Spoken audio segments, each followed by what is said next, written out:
National News with Sandy Ronaldo. A nation in shock after the worst mass school shooting in this country in more than 3 decades. To those families who have lost loved ones, this House mourns with you. To those who are recovering from injuries, this House prays for you. To the students, the teachers, the parents, every resident of Tumbler Ridge, all of Canada stands with you. Prime Minister Mark Carney in the House of Commons this afternoon. Flags are at half-mast at all federal buildings as Canadians and the small, tight-knit community of Tumbler Ridge, BC, try to make sense of the senseless killings that took place inside a local high school and at a home. 9 people are dead, including the suspected shooter, an 18-year-old female born a biological male, her mother and stepbrother. We have extensive team coverage tonight from Tumbler Ridge and across the country with Andrew Johnson and Kathy Lee in Tumbler Ridge, Judy Trin in Ottawa, and Heather Wright in Toronto. Now, here is what we know about the tragic timeline. At 1:20 p.m. local time yesterday afternoon, RCMP received a report of an active shooter at Tumbler Ridge Secondary School. 2 minutes later, police arrived at the scene, locating multiple victims and found the suspected shooter dead. At 5:45 p.m., the alert was lifted with the threat to the public deemed over. We are learning more about those who lost their lives, those who were wounded, and those now in mourning. CTV's BC Bureau Chief Andrew Johnson is in Tumbler Ridge. Okay, Andrew, talk to us about this heartbroken community and the victims. Well, Sandy, in this tiny town, so many people woke up today, if they were even able to get any sleep at all, trying to cope with fresh grief after losing someone they know, a classmate, their best friend, maybe one of their own children. Everyone here is connected. And as the mayor said today, these aren't his residents, they are his family. And this big family has suffered an unspeakable loss. A heartbreaking symbol of a tight-knit community in mourning. This is a deeply distressing incident. Shortly after 1:20 local time Tuesday, an alert was sent out to residents warning an active shooter may be in the community. The RCMP say they rushed to Tumbler Ridge Secondary School, where at least 25 people were found injured. 6 others, a 39-year-old female educator, 3 female 12-year-old students, and 2 male students ages 12 and 13 were found dead inside the school of just 160 students. Families are just mourning in their own way. Everybody has their own way of expressing remorse and grief, and we give them their comfort zone. Police say the suspect, who was found at the school dead of an apparent self-inflicted gunshot wound, was 18-year-old Jesse Van Rootselaar, a resident of Tumbler Ridge. The suspect's 39-year-old mother, Jennifer Strang, and 11-year-old stepbrother, Emmett, were found dead at the suspect's home. Well, we don't have an idea yet as to motive. And again, recognizing we're still less than 24 hours into this incident, it is something that we are certainly passionately pursuing, but it would be too early to speculate on motive. That investigation really is just beginning. Police are very active inside the school behind me, poring over evidence. Experts we've spoken to say they may conduct what's called a psychological autopsy to try to figure out why someone would do something like this that has hurt this community so much and has hurt the entire country. And as people now turn to the difficult task of planning funerals and celebrations of life for 12 and 13-year-olds. The pastor we spoke to said so much support is pouring in from across Canada, people offering their assistance and getting this terrible task done here in Tumbler Ridge, BC. All right, Andrew, thank you so much. Now, we want to show you just how small the community of Tumbler Ridge is that Andrew was talking about and the close proximity of the events that occurred. The town of Tumbler Ridge has a population of just 2,400 people. This is the school where the shooting took place. which has about 160 students from grades 7 to 12. And just next door is the local medical clinic where about 25 people were treated. And a short walk down the road, the community center, where parents desperately waited for information. And then, just over 600 meters from the high school, the local RCMP detachment, of course, a short drive away. Police arrived within minutes to a scene out of a horror movie, difficult for first responders, as you can imagine. CTV's Kathy Lee is also in Tumbler Ridge as authorities investigate and search for a possible motive. Kathy? Sandy, RCMP provided an update earlier today, and a picture of the suspected shooter is starting to emerge. Police say 18-year-old Jesse Van Rutzeler had dropped out of school 4 years ago and was known to police. Police had attended that residence. I can say that Jesse was born as a biological male who approximately, the information that I have, approximately 6 years ago began to transition to female and identified as female. Police had attended that residence on multiple occasions over the past several years, dealing with concerns of mental health. Investigators are still working on 2 crime scenes, the school and the family home. 2 firearms, a long gun and a modified handgun, were recovered by responding officers. Determining the origin of these firearms and what role they played in the shootings remains a significant part of the active and ongoing investigation. Without a known motive or a suspect to question, investigators will have to conduct interviews with family and friends to see if there were any signs or clues that Van Rutzeler was preparing to carry out something like this. Quite often people say things and others think, oh, he doesn't really mean it. And then when this happens, they realize he did. Because they don't always come forward and report what friends say. Any and all social media posts will likely be scanned, making sure no stone is left unturned. It could be in school counseling, all different sorts of things that could give them that one little piece of information that says this could be why it happened. Police are cautioning people to not be speculative about a motive at this point, saying that this tragedy just happened 24 hours ago. Sandy. All right, Kathy, thank you. Now, the Prime Minister has canceled his trip to the Munich Security Conference in Germany to be here and of assistance. In the House of Commons, MPs were visibly shaken by the tragedy. CTV's Judy Trin picks up that part of the story for us today. Judy? Sandy, it was a difficult day for many people on Parliament Hill because they were reminded of tragic shootings in their own communities.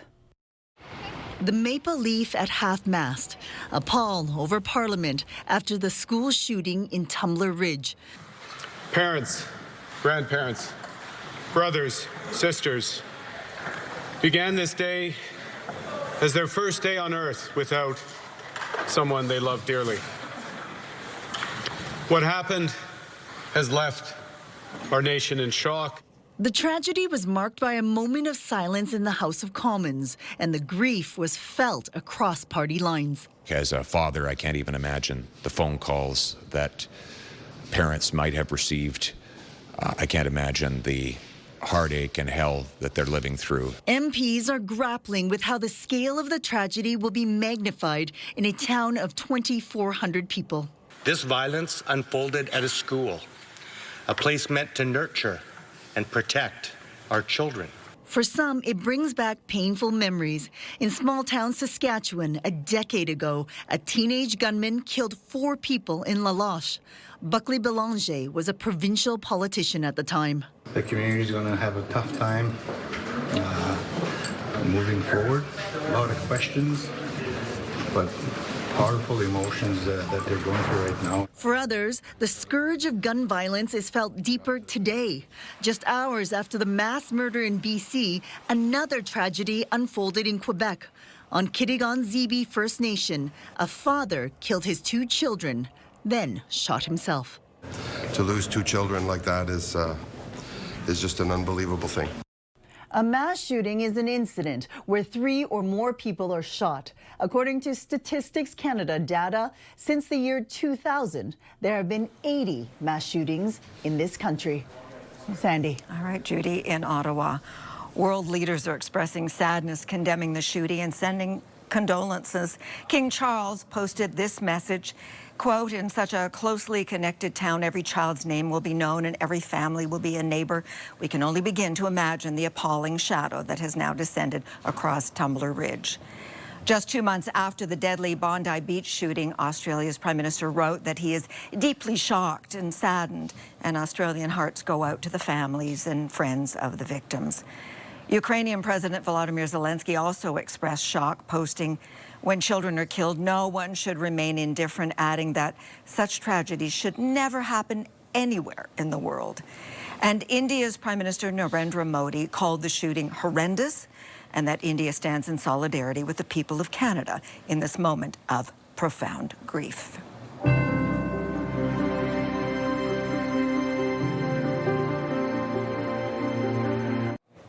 The shooting in Tumbler Ridge is among the deadliest mass casualty events in recent Canadian history. The deadliest was in Nova Scotia in 2020, when a gunman who at times posed as a police officer killed 22 people over a 13-hour rampage.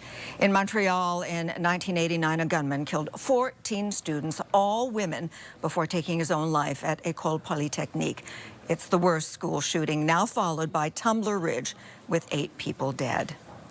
Schools are closed today in Tumbler Ridge. The shooting that had the high school in lockdown for hours has us all thinking about the safety of our own children and the loss of innocence when something like this happens.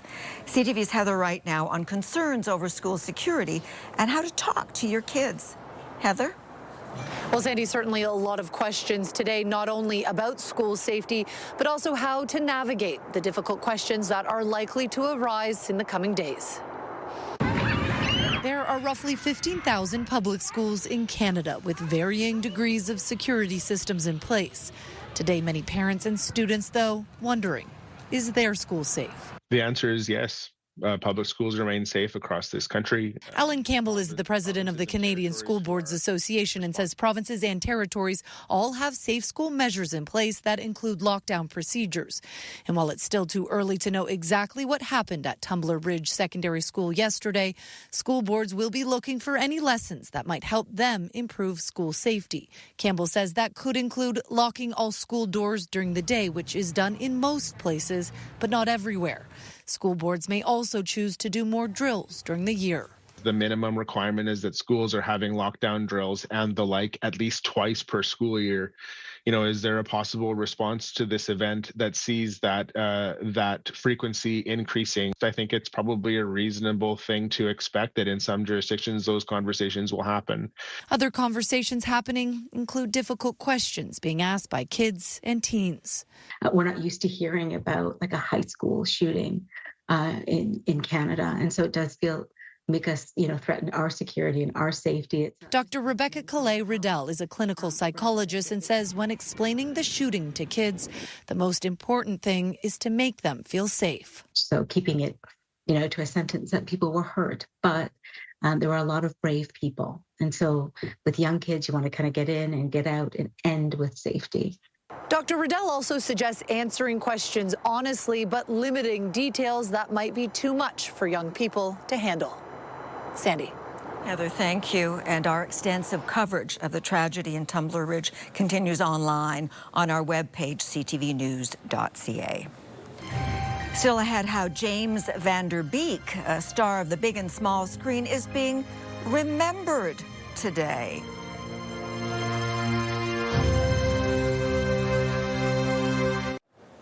U.S. authorities detained and then released a person of interest in the investigation into Nancy Guthrie's disappearance. The man was arrested in southern Arizona during a traffic stop, but after several hours in custody, he was released without being charged. The individual, who identified himself as Carlos, says he's just a delivery driver. I'll try to clear my name. I didn't do anything. I hope they get the suspect, because I'm not it. The FBI is asking for the public's help in identifying the person in these chilling doorbell images, which show a masked and armed person at Guthrie's home the morning she disappeared. Well, it's been a dramatic and contentious day in Washington, D.C., where the U.S. Attorney General was in the hot seat, called to answer questions about the Jeffrey Epstein investigation to lawmakers. CTV's Washington Bureau Chief Joy Malbon is covering this story for us today. Okay, Joy, how did it go? Hey, Sandy. Well, talk about a slugfest, from the insults to the shouting. The U.S. Attorney General gave as good as she got, sparring with Democrats and at least one Republican as she defended the Trump administration's handling of those Epstein files.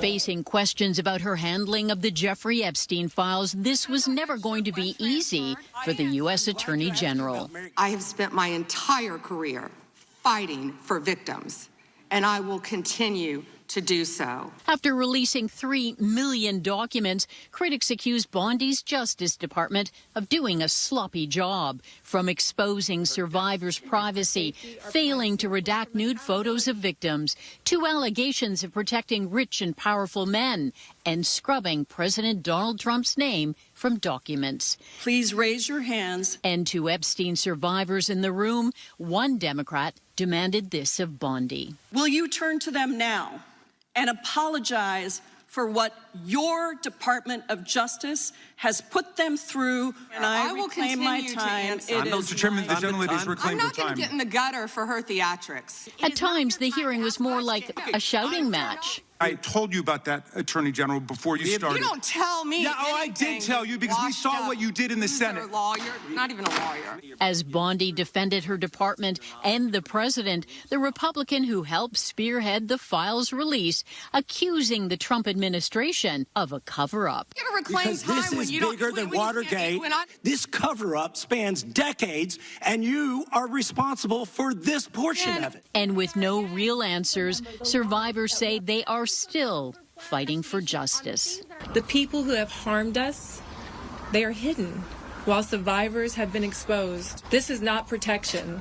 This is betrayal. And knowing the president was likely watching, Bondi defended the administration, telling lawmakers that there are, quote, pending investigations related to the Epstein files. All right. Sandy? Thank you, Joy, in Washington. And that is where Israeli Prime Minister Benjamin Netanyahu is today. And he met with America's top diplomat ahead of his meeting with the U.S. president. Netanyahu met with U.S. Secretary of State Marco Rubio and signed a document confirming he's officially joining Trump's Board of Peace. This will mark Benjamin Netanyahu's 7th meeting with Donald Trump since the president returned to office. The Israeli leader is looking to influence the next round of U.S. talks with Iran over its nuclear program. And House Democrats on Capitol Hill could soon force a vote on a resolution disapproving of Donald Trump's tariffs on Canadian goods. This comes after 3 Republicans joined them to strike down a key procedural measure. Now, the vote defeated House Speaker Mike Johnson's hopes of blocking future challenges to Trump's tariffs. Democrats could force a vote on the punishing measures, and the U.S. Supreme Court is also expected to rule on tariffs soon. Donald Trump has said he will, quote, figure something out if his tariffs are struck down. And fans of the 90s teen drama Dawson's Creek are mourning the loss of James Vanderbeek. Joy, listen to me. If we are truly meant to be, then we will find a way back to each other. It's as simple as that. Vanderbeek led a generation along an emotional roller coaster as Dawson Leary, the namesake star of the hit show. He also starred in the high school football classic Varsity Blues. The father of 6 died at the age of 48 after a battle with colorectal cancer. His wife posted that he met his final days with courage, faith, and grace. After the break, we'll go back to Tumbler Ridge for some final thoughts on the tragedy overwhelming this small community and the country.